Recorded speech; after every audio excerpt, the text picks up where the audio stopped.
कि राज्यसभा के टिकट अप्रैल में होए वाला है। हमरो हिंदुस्तानी अवाम मोर्चा सेकुलर के वो मिले के चाहिए, न करवा तो हम तोरा साथ न रहे के विचार करबो करा ना। मंत्री पर न हली तो हमारी न जीत गए हली। हमारा साथ तू धोखा दिला है, न कैला है, साफ हम कहिए हमारा साथ बेईमानी कैला है, हमरा तू कम समझ के गलती कैला है और वो गलती दोहरेबा तो हम भी अपना रास्ता अलग लेबो। हमरा 100 सीट मिले के चाहिए, हम लेवे 100 सीट और ना तो इनकलाब जिंदाबाद अलग झंडा लेकर के हम चलोगे। कि राज्यसभा के टिकट अप्रैल में होए वाला है। हमरो हिंदुस्तानी अवाम मोर्चा सेकुलर के वो मिले के चाहिए, लोकसभा सीट में ही कहल गेल न करवा तो हम तोरा साथ न रहे के विचार करबो करा ना। का होगा हम मंत्री पर न हली तो हमारी न जीत गए हली।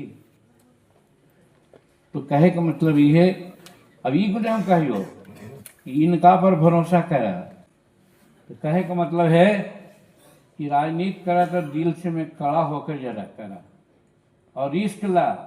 तू ही हला न जी 2017 में पत्रकार भाई सुन ला, ताल कटोरा स्टेडियम में हम जब कहली कि हम मीटिंग करवाई तो घड़ी कुछ न हलानी, कोची बोला है यूनिसेफ के कोची तो हलन फिलहाल पापा तो ऐसा न कर देला ताल कटोरा में तू औसन काम कहाँ कैसे करबो तू। हम कहली कि देख जीतन मांझी जो सोचे है से करे है। एक मजदूर के बेटा सोचल कि राजनीति में आवा है तो हम राजनीति में अली ना, ऐसे ही ये करब तोरा जो काम करे सो करब। अब इतना बढ़िया 2017 में ताल कटोरा में मीटिंग कैली कि वहाँ के पत्रकार मुखादे कहे लगल मांझी जी ये भाजपा और कांग्रेस के सिवाय दूसरा के इतना हिम्मत न कि ऐसा कार्यक्रम होगा से कैली है। मन के थोड़ा कमजोर मत कर संतोष जी, ये कहियो अरे जीतन मांझी के पीछे तो रामजीत मांझी हल थी हरवाहा और संतोष मांझी के पीछे होकर बाप जीतन मांझी है थी भारत सरकार का मंत्री। दोस्तों नमस्कार, मैं एक्शन न्यूज़ के खास बुलेटिन में आपका स्वागत है। दोस्तों आज के वीडियो में हम बात करेंगे बिहार की राजनीति के बारे में। इस समय वर्तमान में राजनीति की धुरी बिहार बनी हुई है। दो ऐसे मुख्यमंत्री के बारे में बिहार में चर्चा चल रही है, जो एक पूर्व मुख्यमंत्री हैं और दूसरे वर्तमान मुख्यमंत्री हैं, यानी नीतीश कुमार और जीतन राम मांझी, जो कि एनडीए के साथ घटक हैं। और दोनों ही मुख्यमंत्री इस समय, एक पूर्व मुख्यमंत्री भी चर्चा में हैं और दूसरे नीतीश कुमार भी चर्चा में बने हुए हैं। नीतीश कुमार चर्चा में इसलिए बने क्योंकि उन्होंने आयुष मंत्रालय के कार्यक्रम में एक मुस्लिम महिला डॉक्टर के खिजाब को खींच दिया। इस वजह से पिछले 7-8 दिन से वो न्यूज़ में बने हुए हैं और उनकी एक तरीके से ये कहा जाए, ये उनके लिए एक नकारात्मक संकेत है कि उनके जाते समय, यानी कि अब उनके विदाई का समय आ रहा है, तो उनके खिलाफ में उनके विरोध में हवा बन रही है। पूरे देश में ये चर्चा चल रही है कि नीतीश कुमार ने जो कृत्य किया है वो बहुत ही घटिया और नीच है। अब उनसे लोग माफ़ी की मांग कर रहे हैं, साथ में इस्तीफे की भी मांग कर रहे हैं। पूरे देश में उनके इस कृत्य को लेकर धरना प्रदर्शन और मोर्चे निकाले जा रहे हैं। ख़ास तौर से मुस्लिम समुदाय उनकी इस हरकत से काफ़ी नाराज़ दिख रहा है। वहीं दूसरी तरफ एनडीए सरकार में केंद्रीय मंत्री जीतन राम मांझी भी इस तरीके से अपने बयानों की वजह से चर्चा में आ गए हैं। एक हफ्ते के अंदर उन्होंने ऐसे बयान दे दिए जिसकी वजह से एनडीए सरकार की किरकिरी हो रही है। पहले तो उन्होंने ये कहकर सबको चौंका दिया कि 2020 में जब विधानसभा के चुनाव हो रहे थे तो उनका एक कैंडिडेट 1600 वोट से हार रहा था। इस बात की जानकारी जिलाधिकारी अभिषेक सिंह ने उनको फ़ोन पे दी और बताया कि आपका ये प्रत्याशी 1600 वोट से हार रहा है। ऐसे में जीतन राम मांझी, जो कि पूर्व मुख्यमंत्री भी रह चुके हैं, उन्होंने अभिषेक सिंह के सहारा लेते हुए अपने कैंडिडेट को 2700 वोट से जितवा दिया। इस बात का खुलासा उन्होंने अभी हाल में किया, यानी इसी सप्ताह में उन्होंने ये पब्लिकली स्वीकार किया कि किस तरीके से चुनावों में धांधली की गई। साफ पता चल गया कि चुनाव आयोग पर जो आरोप लगते जा रहे हैं वोट चोरी के, वो उनमें कहीं ना कहीं कुछ तो सच्चाई है। इस बात की स्वीकृति जीतन राम मांझी, जो कि केंद्र में मोदी सरकार के दिग्गज मंत्रियों में गिने जाते हैं, उन्होंने पब्लिक के सामने ये बात स्वीकारी। इस बात को लेकर पूरे देश में बवाल उठा हुआ है कि चुनाव आयोग में जो आरोप लग रहे हैं वो काफ़ी गंभीर आरोप हैं और उसको जीतन राम मांझी के बयान से जोड़ा जा रहा है कि एनडीए किस तरीके से चुनाव आयोग की मदद और लोकल एडमिनिस्ट्रेशन की सहायता से अपने प्रत्याशियों को जिताने की साजिश करता है और उसमें वो सफल भी रहते हैं। ऐसे पिछली बार भी 2020 में जब चुनाव हुए थे तो राजद और कांग्रेस ने चुनाव आयोग की लापरवाही पर सवाल उठाए थे और ये कहा था कि ज़बरदस्ती उनके विपक्षी दलों के प्रत्याशियों को हराने की साजिश लोकल एडमिनिस्ट्रेशन करता था। ये बात 2020 में उठी थी, लेकिन अब जब 2025 के चुनाव में एनडीए के साथ में ये देखा गया किस तरीके से ऐतिहासिक जीत हासिल की, यानी कि जीतन राम मांझी को 6 सीट मिली थी जिसमें से 5 सीटें वो जीत गए। इस बार उनका एक कैंडिडेट और पार्टी का नेता अनिल राय चुनाव से हार गया। तब जीतन राम मांझी ने ये बयान दिया कि जिलाधिकारी ने जिस तरीके से उनको फ़ोन करके कहा कि आपका कैंडिडेट हार रहा है, लेकिन कैंडिडेट ने जीतन राम मांझी से संपर्क नहीं किया। यही वजह है कि उनका 5 प्रत्याशी हम पार्टी के जीत गए, लेकिन एक कैंडिडेट हार गया। जीतन राम मांझी इस चीज़ को कहते हैं कि अगर वो कैंडिडेट हमको बताता तो वो हार का सामना नहीं करता, बल्कि उसके गले में जीत का हार पड़ा। अभी हम नहीं कहते हैं कि नहीं मिलेगा, लेकिन अब सवाल है टीवी की बात रातें हम देख रहे थे तो उन्होंने कहा था कि भाई 2 भाजपा को और 2 जदयू को और 1 लोजपा की बात हो रही है। 5 सीट है, 7 सीट में 5 सीट है तो हो सकता है 5 सीट एनडीए को आवे।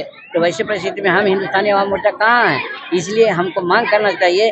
2024 के एमपी चुनाव में हमको कहा गया था कि 2 लोकसभा का सीट देंगे, अब 1 राज्यसभा का सीट देंगे, तो उस समय 1 लोकसभा का सीट दिए, 1 चुनाव में जीते। धन्यवाद देते हैं नरेंद्र मोदी जी को कि उन्होंने 1 चुनाव पर जीत गए तो हमको मंत्री भी बना दिया। लेकिन आज राज्यसभा का सीट तो हमका ड्यू है, तो 2024 के चुनाव लोकसभा चुनाव के अनुसार ही, तो आज जब अप्रैल में 2025 में लोकसभा का राज्यसभा का चुनाव होगा तो उस समय हिंदुस्तानी अवाम मोर्चा सेकुलर को 1 सीट मिलना चाहिए। ये मेरी मांग है, ये हम अपने पदाधिकारियों को कह रहे थे क्योंकि हम तो पार्टी में है नहीं। पड़ा होता। इसी तरीके से जीतन राम मांझी का एक और बयान सामने आया है, उसमें वो पब्लिकली कह रहे हैं कि जनप्रतिनिधि यानी कि विधायक हो या सांसद हो, उसको काम करने के बदले में पैसा मांगना चाहिए। ये इस चीज़ को वो खुलेआम कह रहे हैं कि जैसे अन्य प्रतिनिधि 10% कमीशन लेता है तो आपको 5% तो लेना ही चाहिए। खुलेआम वो कमीशनबाजी को जायज़ ठहरा रहे हैं। एक तरफ प्रधानमंत्री मोदी सब जगह जाकर ये आरोप लगाते हैं गैर भाजपाई शासित राज्यों में कमीशनबाजी चलती है। अभी हाल के एक भाषण में प्रधानमंत्री नरेंद्र मोदी पश्चिम बंगाल में जाकर कहते हैं कि ममता सरकार कमीशन और कट की सरकार है, यानी कि आप एक तरफ ममता सरकार को कमीशनबाज वाली सरकार बता रहे हैं, वहीं उनका मंत्री जीतन राम मांझी पब्लिकली इस चीज़ को कह रहा है कि आप लोग काम के बदले कमीशन मांगिए, ठेकेदारों को ठेका दिलाने के लिए आप कमीशन मांगिए और उसमें से जो पैसा आए वो पार्टी फंड में जमा करिए। सबसे बड़ी अफसोस की बात तो ये है कि ना तो चुनाव आयोग ने जीतन राम मांझी के प्रत्याशी वाली बात, जिताने वाली बात पे कोई कान धरा और ना प्रधानमंत्री मोदी ने, जबकि इस बयान को आए हुए 2 दिन हो चुके हैं। अब ये चर्चा चल रही है अगर ऐसा कोई बयान किसी दूसरे पार्टी का नेता, दूसरी पार्टी का सांसद या मंत्री कह देता तो आज पूरे देश में गोदी मीडिया इसको चर्चा का विषय बनाता।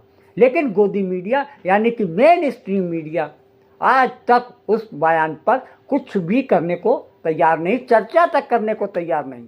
वहीं दूसरी तरफ जब कट कमीशन की बात आती है तो सरकार को भी सांप सूंघ गया है और गोदी मीडिया तो हमेशा एनडीए के पक्षधर माना जाता है, या यूँ कहा जाए कि एनडीए का एक वो ऐसा घटक दल है जो कि बाहर से एनडीए और केंद्र सरकार के समर्थन में अपनी बात रखता रहता है, हमेशा विपक्ष को गलत से साबित करना, एनडीए के पक्ष में डिबेट और बहस कराना। दोस्तों, आपको ये वीडियो कैसा लगा? आपकी राय का हमें इंतजार रहेगा। आपकी राय से हमें हमारा मनोबल बढ़ता है। एक सीट गलती से हार गलन, अगर हमारा वो कहतन हल जैसे 2020 में कहलन हल कि हम हार रही है कोई उपाय, उस समय 2700 वोट से हारे थलन, हम प्रयास के लिए जीत गलन। इस साल वो मात्र 1600 वोट से हार रहा।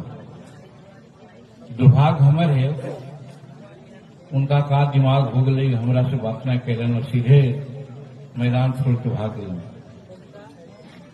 जौन साथी जो 2020 में जो कलेक्टर अभिषेक सिंह जी अभी त्रिपुरा में है, वो टेलीफोन करे चलन कि सर हम तोरा 2700 वोट से पीछे है, लता जिता दिलिए हल, अभी तो 16 वोट के पीछे है, जितावे में कौन दिक्कत है।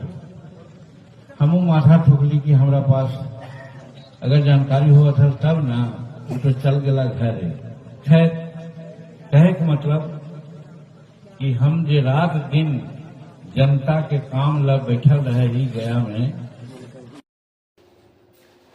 हम पार्टी के अध्यक्ष के रूप में जीतन राम मांझी वर्तमान में केंद्र सरकार में मंत्री हैं। उनके ये जानकारी है कि उनकी दो पत्नियां हैं, एक बिंदी देवी, दूसरी शांति देवी, और इन दोनों पत्नियों से उनको 10 बच्चे हैं और आधे से ज़्यादा बच्चे राजनीति में सक्रिय हैं। खुद जीतन राम मांझी केंद्र में कैबिनेट मिनिस्टर हैं। उनका बेटा संतोष सुमन बिहार सरकार में मंत्री है। इसके अलावा 2-3 लोग उनके परिवार के, उनकी दीपा मांझी जो उनकी बहू है वो भी विधायक है। एक आध और भी हैं जो कि उनकी पार्टी से विधायक बने हैं और दूसरों पे ये तानाकशी करते हैं कि परिवारवाद है। कांग्रेस पे हमेशा ये विवाद रहा कि उनकी पार्टी में परिवारवाद चलता है। ये केवल एनडीए के एक घटक की स्थिति नहीं है, बल्कि दूसरे जो घटक हैं वो आरएलएम जिनको कहा जाता है, राष्ट्रीय लोक मोर्चा, उनके जो मुखिया हैं, उस पार्टी के अध्यक्ष उपेंद्र कुशवाहा भारतीय जनता पार्टी के टिकट पर राज्यसभा के सांसद हैं। उनका बेटा बिहार सरकार में मंत्री बना है। उनकी पत्नी फिलहाल एमएलए हैं और नेता प्रतिपक्ष हैं पार्टी की तरफ से। इस तरीके से दूसरे को की पार्टी में परिवारवाद गिराने वाले लोग एनडीए के अंदर जितनी भी घटक दल हैं उनमें ये देखा जा रहा है कि उनके भी परिवार के कम से कम 8 से 10 लोग राजनीति में सक्रिय हैं, विधायक हैं, नगर पालिका चेयरमैन हैं। इस तरीके से पार्टी उनको और पारिवारिक सदस्यों को उनको लाभ मिलता नजर आ रहा है। जीतन राम मांझी के बारे में बताया जाता है कि 2014 में जब लोकसभा में नीतीश कुमार की पार्टी जेडीयू को आशातीत सफलता नहीं मिली, यानी कि उनको काफ़ी नुकसान उठाना पड़ा। ऐसे में नीतीश कुमार ने नैतिक जिम्मेदारी लेते हुए सीएम पद से अपना इस्तीफा दे दिया और उन्होंने अपने पूर्व मंत्री जीतन राम मांझी को उन्होंने मुख्यमंत्री पद पर बैठा दिया। उसके पीछे कारण ये था कि नीतीश कुमार को लगा कि जीतन राम मांझी एक लो प्रोफाइल नेता हैं और वो उनके अंदर बहुत ज़्यादा चालाकी या धूर्तता नहीं है, इस वजह से उनको मुख्यमंत्री पद पर बैठा दिया। लगभग 10 माह तक जीतन राम मांझी बिहार के मुख्यमंत्री बने रहे। जब उनसे 10 माह बाद जब उनसे मुख्यमंत्री पद से इस्तीफा देने की बात कही गई तो मुकर गए। काफ़ी शीशा लेदर होने के बाद पार्टी का जब दबाव बहुत पड़ा तब जाके उन्होंने इस्तीफा दिया। उसके बाद उन्होंने नीतीश कुमार ने उनको एक तरीके से साइडलाइन कर दिया।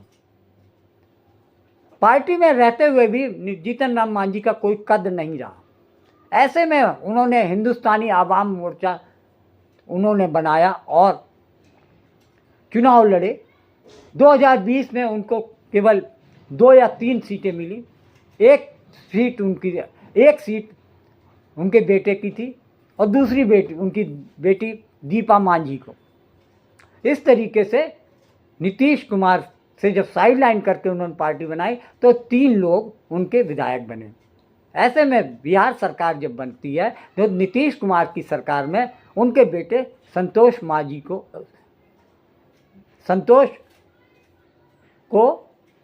सुमन को मंत्रिमंडल में रखा जाता है।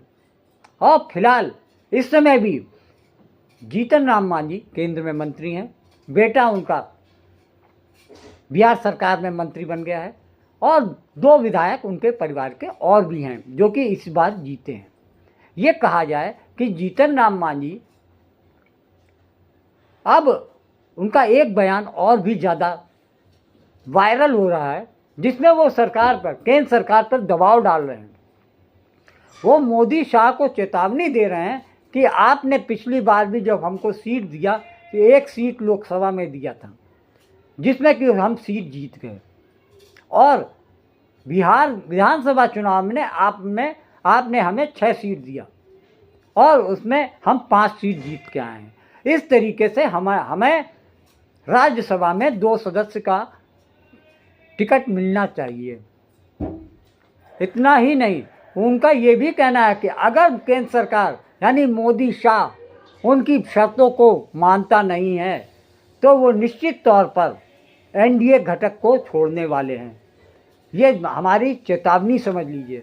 मोदी शाह इतने घात नेता हैं कि उनको ऐसे समय में जब बिहार में उनकी सरकार बन चुकी है, ऐसे हालात में जीतन राम मांझी की धमकी को वो किस तरीके से लेते हैं इस सारी दुनिया जानती है कि भाजपा अपने सगे को नहीं छोड़ती तो जीतन राम मांझी क्या चीज़ है।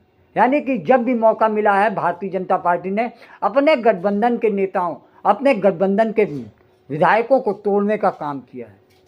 अब तो ये समय बताएगा कि जीतन राम मांझी को 2 सीट राज्यसभा की मिलती हैं या वो गठबंधन का साथ छोड़ते हैं। ये तो आने वाला समय बताएगा। नमस्कार।